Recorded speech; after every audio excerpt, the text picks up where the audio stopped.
اللهم صل على محمد وآل محمد. بہت سے تفصیلی واقعات ہیں، جس واقعے کو پیش کرنا چاہ رہے ہیں ساری تمہید باندھی ہے. تو کہا کہ اے جبرائیل کتنا سن ہے، کب سے دیکھ رہے ہو؟ جب مختلف مقامات سے گزر رہے تھے کہا یا رسول خدا اس مقام کو اتنی مرتبہ دیکھ چکا ہوں. ایک مقام پہ پیغمبر نے کہا رک جاؤ، یہ ایک اور فرشتہ ہے، میں اس سے بات کرنا چاہتا ہوں. کہا یا رسول خدا یہ ایک فرشتہ ہے، کہ ایک مخلوق ایسا فرشتہ تھا کہ اس کے کئی ہاتھ تھے. آگے بڑھے، کہا کیا کام کرتے ہو؟ کہا یا رسول خدا اللہ نے مجھے 1000 ہاتھ دیے ہیں. پیغمبر اسلام نے بیان کیا نا صحابہ سے، کہا کہ ایک فرشتہ دیکھا تھا اس کے 1000 ہاتھ تھے. اب سوچئے گا مت،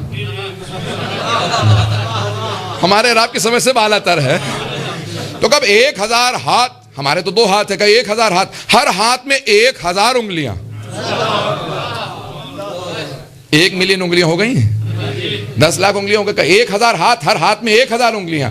تو میں نے فوراً پوچھا کہا کہ کیا کرتے ہو؟ کہا یا رسول خدا جب بارش ہوتی ہے قطرات گن لیتا ہوں. کمپیوٹر زیادہ تیز، کہا اللہ کی مخلوق ہے، کہ بہت تیز ہے، جتنے قطرات گرتے ہیں بارش کے قطرے گرتے ہیں سب گن لیتا ہوں. جب طوفان اور آندھیاں چلتی ہیں تو جو ذرات اڑتے ہیں ریت کے وہ میں گن لیتا ہوں. کہا اور کیا کرتے ہو؟ کہا پیغمبر اسلام سے کہا کہ یہ گنتا ہوں وہ گنتا ہوں. کہا کوئی کام جو تو نہ کر سکتا ہو؟ کہا یا رسول خدا جب آپ کی امت آپ پر اور آپ کی آل پہ درود بھیجتی ہے اس کا ثواب نہیں گن سکتا.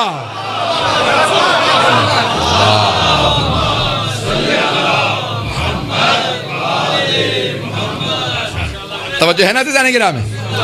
تو ایک مرتبہ اس فرشتے نے کہا یا رسول اللہ جب آپ کی امت آپ پر اور آپ کی آل پہ درود و سلام بھیجتی ہے تو اس کا ثواب میں نہیں گن پاتا، کہ اللہ نے اتنا زیادہ ثواب رکھا ہے کہ میرے حساب سے بالا تر ہے. پتہ نہیں توجہ ہے یا نہیں ہے.